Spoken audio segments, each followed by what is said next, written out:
Hey friends, my partner and I went 8-0 in this tournament, scoring a total of 124 points on the day.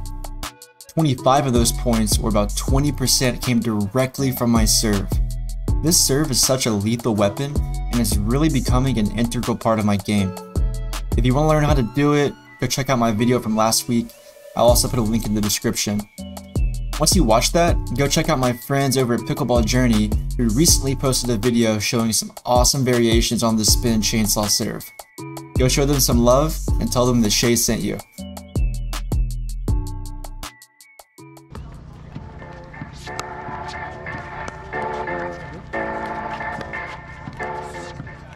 The great thing about this serve is that even if it doesn't directly result in an ace or a service winner, a lot of times it puts my opponent in a defensive position.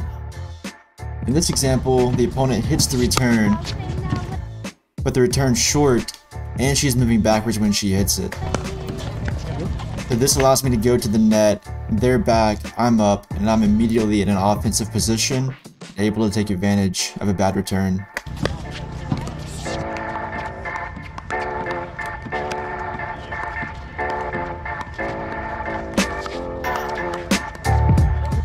I want to point out how much this ball jumps on the serve. Check this out.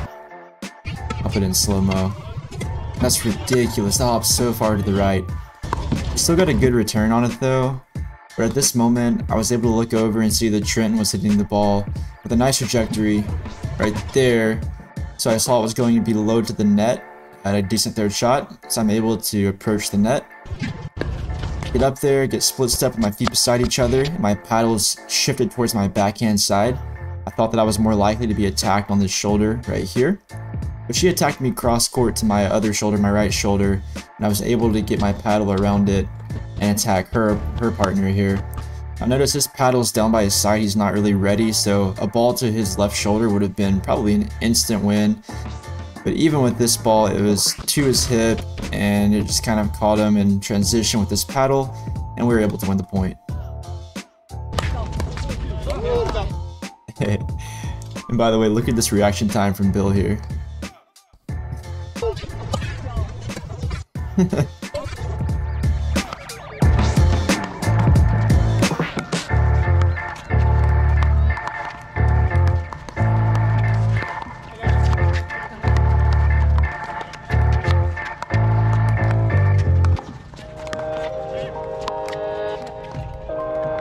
This is something I've been messing with for a while, and I'm curious to hear what you guys have to say.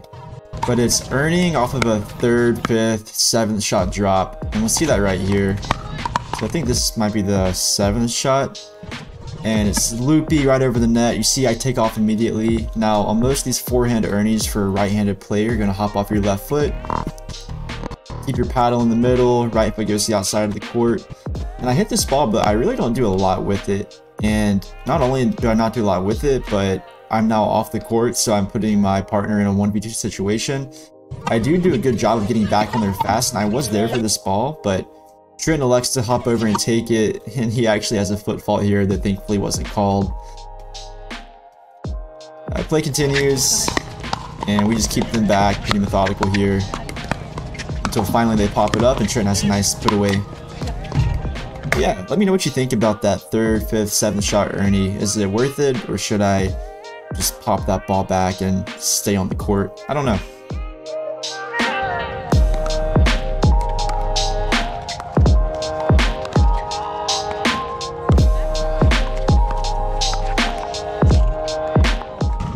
I'm not really sure what happened on this return here, but for some reason I get my feet really mixed up.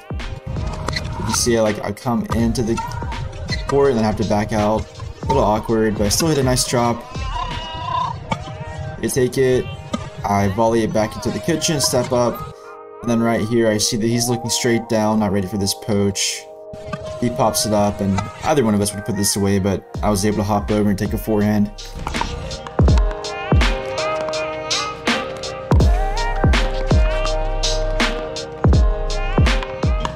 Here's another good example of poaching. I'm looking over, I see this drop is going to be good, and I also see the main thing, she's making contact with her paddle super low, really low to the kitchen. So you see I immediately press towards this middle, and then I'm able to put it down the line. or sorry, down the middle. Just recognizing that she was hitting this ball from a very low position allows me to look for that poach.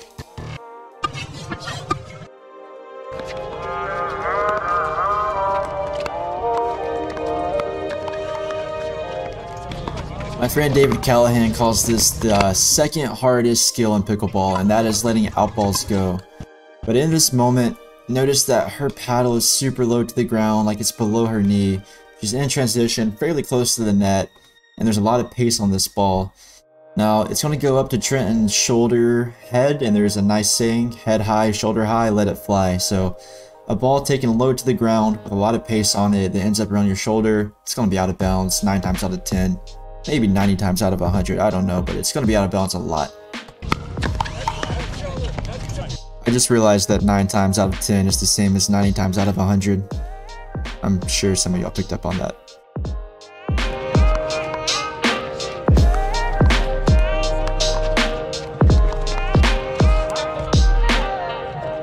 Here's another example of knowing when to let a ball go. Hit a nice third shot here, move up to transition. And right here, I know that I'm not up to the kitchen line, so I'm sort of close to the back line. And this ball is shoulder high, head high. Remember, shoulder high, head high, let it fly. And you'll see it goes well out.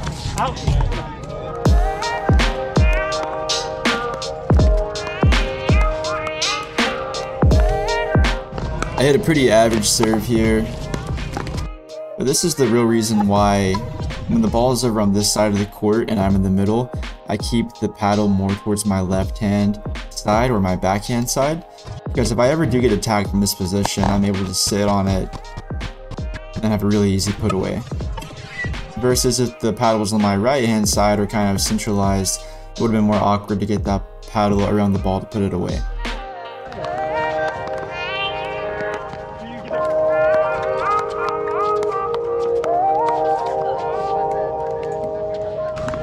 This is a great point to understand the difference between somebody with fast hands versus slow hands and what actually causes that.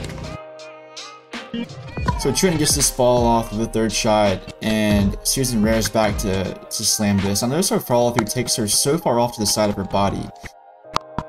And Trenton just punches it back. So her time to recover is super long. Her paddle goes from here to here and then has to go back to here. Whereas Trenton is here and then hits here. So it's a much longer line for her to recover than Trenton. So he takes it back another time. She hits from here all the way across. And now you'll see Trenton actually does the same thing here. He goes from here across. So his recovery time is going to be slow as well.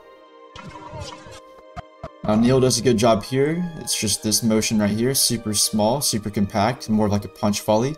Good recovery time. And then same for me, from here to here. I don't go all the way across my body, making my next one a little easier to recover from. And I accidentally hit her there in the shoulder.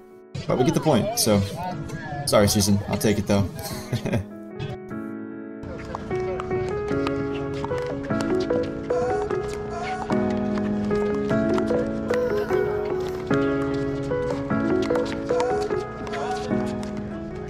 I want to show a couple things here. First of all, this serve is pretty wicked. You can see us going straight at her, then has a lot of skip to it. But she does a good job of returning it. I have to step back and hit a drop. Now even though this drop isn't perfect, that's totally fine. Just get it over the net. And then make sure your feet are planted here on the balls of your feet. And this is really important. Just in transition, looking to hit resets like this right into the kitchen. This will take you a long way of getting past the idea that your third shots have to be perfect. They just have to be good enough to where you can hit an easy shot from transition. So we make it in. And now Trent gets lobbed here. He probably could have went up and got this, but he elected to run backwards instead. And then just hit it out. Unfortunate.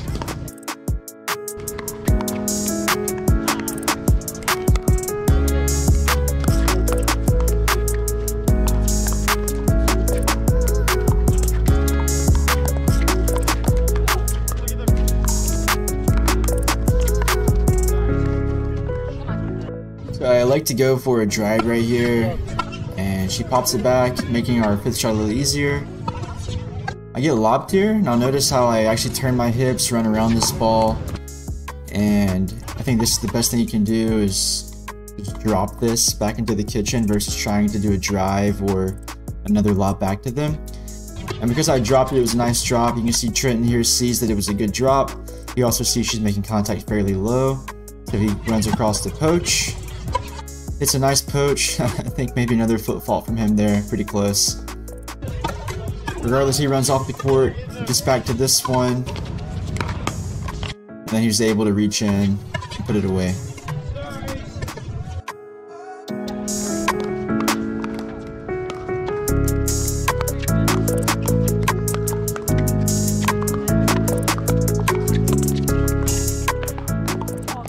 This was the very first point of the game. I return it, get up to the net, and she starts hitting some drives at me. And my blocks here were okay, but I wasn't really doing much with them. I was really just popping back up for her. Notice how my partner Trenton is starting to move to the middle. I think he should have been over a little bit more, maybe over here with his right foot, to really put pressure on this one opponent here and kind of single her out. She popped it up, and I took this ball in front of Trenton. I probably should have left it for him, but I think just having him a little more close to me there would have made me more likely to let that ball go to him. He pops back up again. Trenton has a nice shot here, or a nice opportunity for a shot, but it sails long, unfortunately.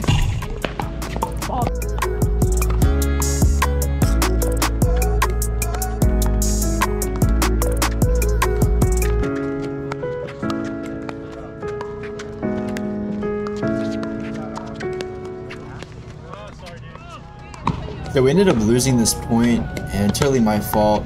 We did a great job keeping them back here, keeping them back here. Right there, I maybe could have put that away a little bit better. Okay, she's doing a good job. Right here, she gets a nice almost drop into the kitchen. And at this moment, I see that her partner is still back here. He's like past transition. And for some reason, I thought I could get cute here and just kind of dump this ball right over here into the kitchen, short, and bring him up to the net. But I think that's a terrible idea because they're both still back in transition. There's no reason to bring them up to the net. I should capitalize on them being further back than us and kind of punch volley this back at his feet. But unfortunately, I just don't get a great shot on it, and it goes into the net.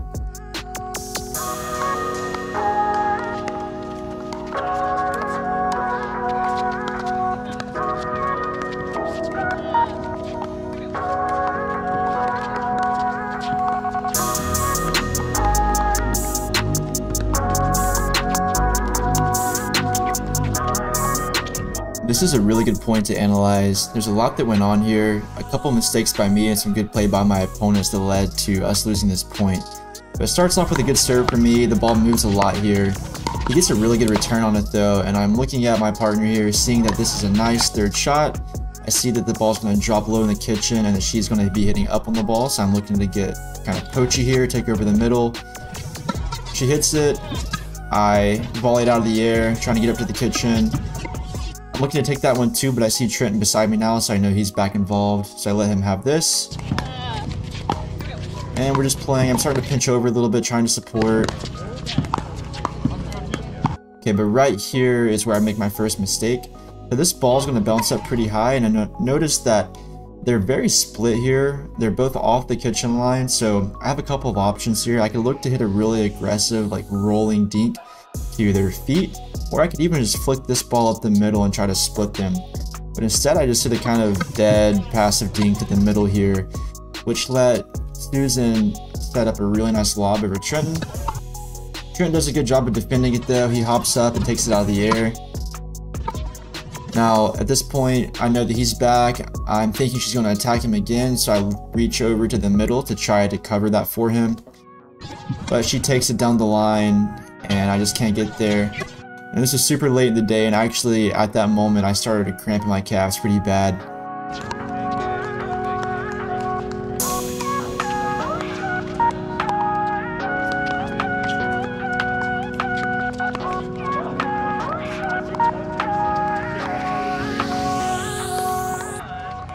This is a pretty funny point, a little unfortunate for me here. But a really nice return.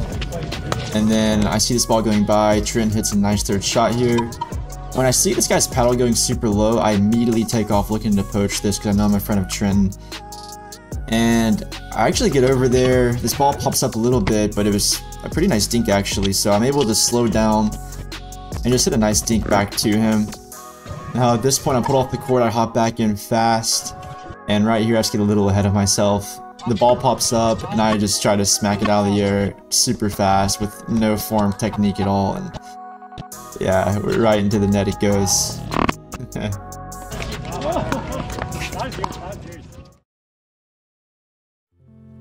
Thanks so much for watching and for all of your support in my journey thus far. I'm beyond blessed to have so many incredible friends and followers. If you enjoyed this video, please let me know by liking the video and leaving a comment. I want to give a huge shout out to my friend Kenny Atwood for letting me use this footage that he recorded. He has an awesome YouTube channel where he posts tons of pickleball videos. So go show him some love, and once again, tell him that I sent you. Thanks again for watching. I'll see you soon.